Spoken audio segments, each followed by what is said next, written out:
D'autres vidéos sont disponibles. Catalogue de vidéos, classement par onglet.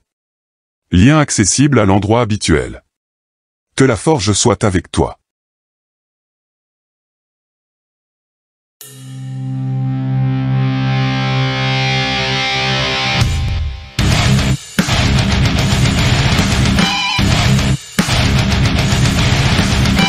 Mes respects à tout le monde, bienvenue dans la forge du Quantum. Aujourd'hui, atelier MAN numéro 30, le discriminant.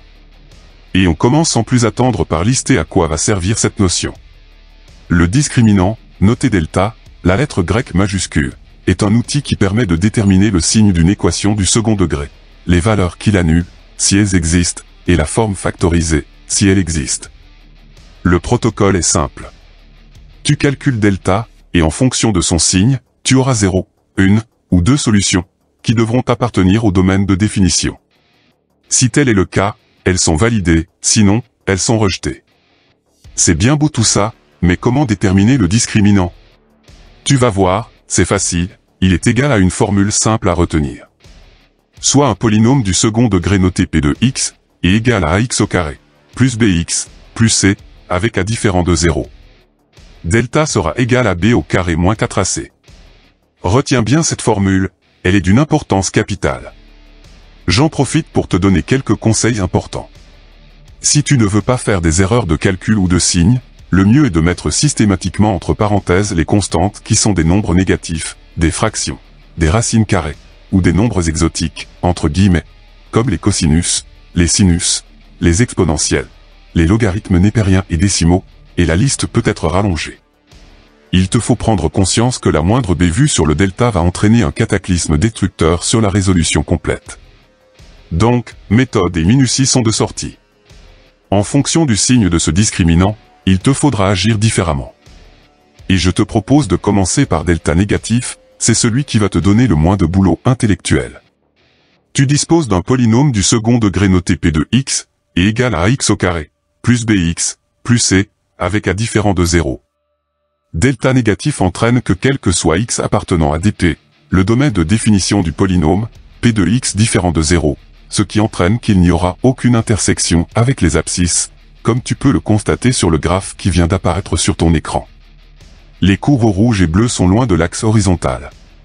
Le signe de la fonction sera celui de a, comme résumé dans ce tableau de signes. Par exemple, pour la courbe rouge, a est positif, ceci explique pourquoi elle est au-dessus de l'axe des abscisses. Pour la courbe bleue, a est négatif, d'où le fait qu'elle stagne en dessous. Quel que soit x appartenant à dp, p de x différent de 0, ce qui entraîne qu'il n'y aura aucune factorisation possible. En effet, pour être factorisable, un polynôme doit s'annuler au moins à une valeur. Donc, quel que soit x appartenant à dp, p de x s'écrira ainsi, ax au carré, plus bx, plus c, avec a différent de 0. Next. On continue avec delta égale à 0, et les calculs vont légèrement se corser. Tu disposes d'un polynôme du second degré noté P de x, est égal à ax au carré, plus bx, plus c, avec a différent de 0. Delta nu entraîne que quel que soit x appartenant à dp, le domaine de définition du polynôme, P de x égale à 0 aura une seule solution, notée x0, ce qui impliquera un seul point d'intersection avec l'axe x, comme tu peux le constater sur le graphe qui vient d'apparaître sur ton écran. Pour la courbe rouge, c'est ici, pour la courbe bleue, là. Cette solution, notée x0, aussi égale à alpha, le même que dans la forme canonique, est égale à moins b sur 2a. x0 sera appelé racine double et réelle. Le signe de la fonction sera celui de a, sauf en x0, elle s'y annule, comme résumé dans ce tableau de signes. Par exemple, pour la courbe rouge, a est positif, ceci explique pourquoi elle est au-dessus de l'axe des abscisses, tout en y étant rattachée en un seul point. Pour la courbe bleue, a est négatif, d'où le fait qu'elle stagne en dessous, en conservant un point d'ancrage. P de x0 étant égal à 0, avec x0 une racine double réelle, la factorisation suivra le schéma suivant.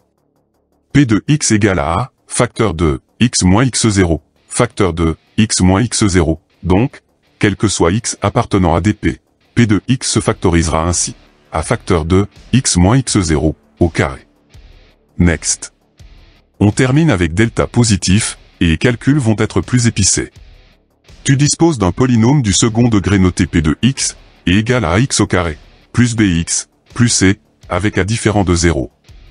Delta positif entraîne que quel que soit x appartenant à dp, le domaine de définition du polynôme, P de x égale à 0 aura deux solutions réelles et distinctes, notées x1 et x2, ce qui impliquera deux points d'intersection avec l'axe OX, comme tu peux le constater sur le graphe qui vient d'apparaître sur ton écran. Pour la courbe rouge, c'est ici, et là. Pour la courbe bleue, là, et ici. La première solution, ou racine, x1, est égale à moins b moins racine carrée de delta, sur 2a. La seconde solution, ou racine, x2, est égale à moins b plus racine carrée de delta, sur 2a. Le signe de la fonction sera celui de a à l'extérieur des racines, du signe de moins a entre, comme résumé dans ce tableau de signes. Pour faire simple, le polynôme sera du signe de la constante à droite de la racine droite, et à gauche de la racine gauche, donc du signe de moins a entre les deux. Par exemple, pour la courbe rouge, a est positif, ceci explique pourquoi elle est au-dessus de l'axe des abscisses, à gauche du point rouge gauche et à droite du point rouge droite, et en dessous entre ces deux points. Pour la courbe bleue, a est négatif, d'où le fait qu'elle stagne en dessous de l'axe des abscisses à gauche du point bleu gauche et à droite du point bleu droite, et au-dessus entre ces deux points. P de x1 et P de x2 étant égaux à 0, avec x1 et x2 deux racines réelles et distinctes, la factorisation suivra le schéma suivant. Quel que soit x appartenant à dp, P de x se factorisera ainsi, à facteur de x moins x1, facteur de x moins x2. Et on en a fini avec le discriminant. Néanmoins, je me dois de t'informer qu'il est judicieux de l'appliquer intelligemment, et donc avec parcimonie, ce qui va donner un certain cachet à ta composition mathématique. L'utilisation du discriminant ne doit pas être systématique.